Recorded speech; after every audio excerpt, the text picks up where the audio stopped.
Bonjour, je m'appelle Claire, je serai la voix qui va vous guider au cours de ce projet.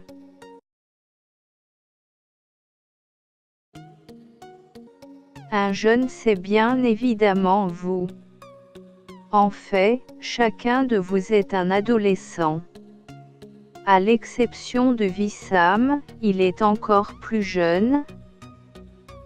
En tout cas, c'est un sujet qui nous concerne tous, c'est pourquoi, et pour le début de notre projet, on va appeler l'un de vous pour nous donner sa propre idée sur l'éducation en général, et pour ça on va rouler 2 dés comme suit.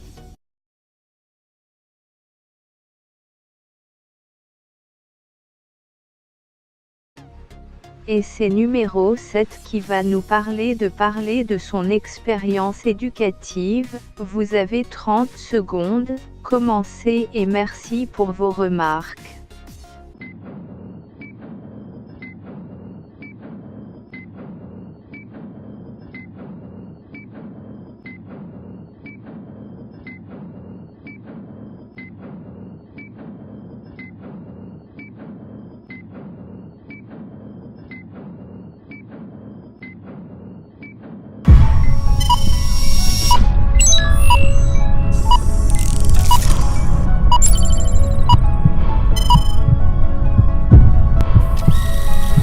Maintenant c'est notre rôle pour exposer les problèmes et explorer les solutions disponibles.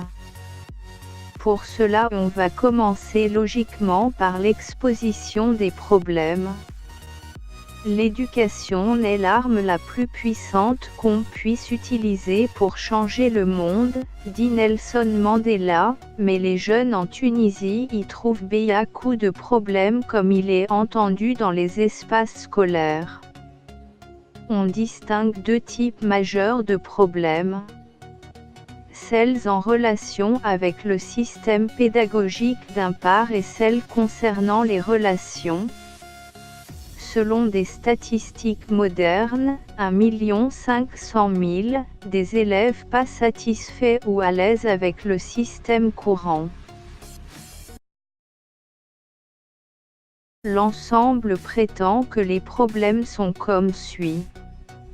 1. Les temps d'enseignement ne sont pas convenables. C'est l'argument le plus répandu hors des raisons évidentes.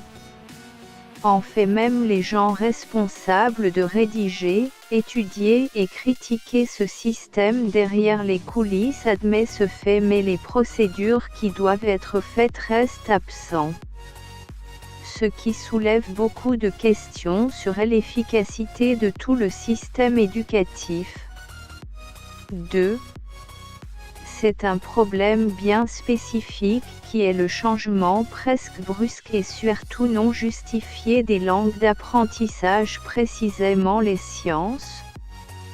Beaucoup disent que la langue sur laquelle se basent nos premières connaissances de certaines théories et concepts, c'est-à-dire l'arabe, doit être une seule pour un apprentissage continu et surtout bien efficace, mais cette langue s'avère aujourd'hui encore mal adaptée à l'enseignement des matières scientifiques et techniques pour plusieurs raisons: problèmes de formation des maîtres, absence de programmes et de matériel, difficulté à transcrire les concepts scientifiques français dans un arabe harmonisé, ce qui sont encore des problèmes systématiques ou économiques de plus.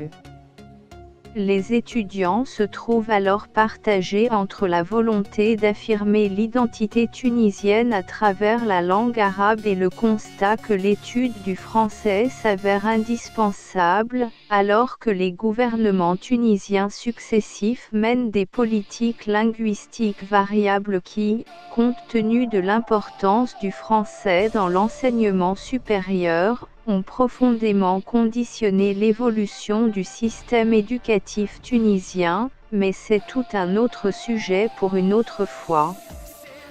Passons au problème des relations. Il est bien notable que les relations s'aggravant quelles qu'elles soient. 1. Entre étudie et étudie, il y a beaucoup de scènes qui reflétant la grave situation de l'interaction des élèves entre eux. Cela ne néglige pas totalement les actes bien responsables et conscients de beaucoup des élèves, mais la majorité éclabousse ces faits de bien.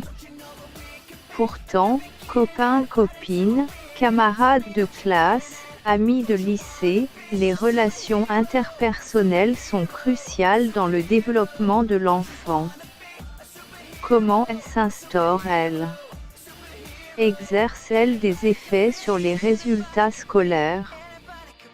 La psychologie sociale et les sciences de l'éducation apportent des éléments de réponse qui vérifient ces suppositions. 2. Entre étudiant et enseignant.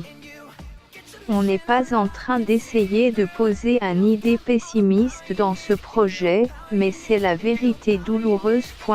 La relation entre étudiant et professeur ne s'est pas encore mieux. Elle est basée ou bien sur l'isolance des étudiants et leur manque de respect, ou l'injustice et la mal-utilisation de son autorité à l'exception des cas très rares. Pourtant la relation entre les élèves et les enseignants doit aller bien au-delà de la relation pédagogique. En premier lieu, il s'agit d'une relation entre deux personnes avec tout ce que cela implique en termes de joie et de difficultés. Une relation positive chaleureuse, soutenante et non conflictuelle entre ces deux personnes a de l'impact tant sur la qualité de l'expérience scolaire des élèves, leur motivation scolaire et la réduction de l'indiscipline que sur le vécu professionnel des enseignants. Un certain nombre d'études ont démontré que la satisfaction professionnelle des enseignants était passablement liée à la qualité de leur relation avec les élèves. Évidemment, les causes pouvant expliquer ces difficultés relationnelles sont multiples et reposent autant sur les attitudes et conduites des élèves que sur celles des enseignants. Selon ces auteurs, les enseignants n'ont donc pas un contrôle absolu sur la qualité de la relation. Néanmoins, de par leur position, ils ont le pouvoir d'entretenir une relation privilégiée avec les jeunes. En effet, peu de personnes ont une si grande capacité de connaître et d'exercer une influence positive sur les élèves les plus vulnérables.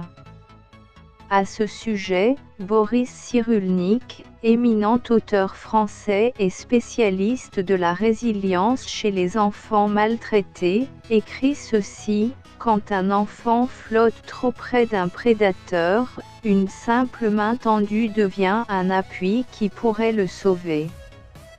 Même un bavardage anodin constitue un événement qui peut modifier le cours de son existence.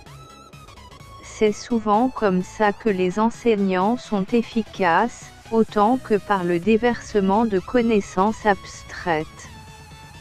Ils deviennent des tuteurs de résilience pour un enfant blessé quand ils créent un événement signifiant qui prend valeur de repère.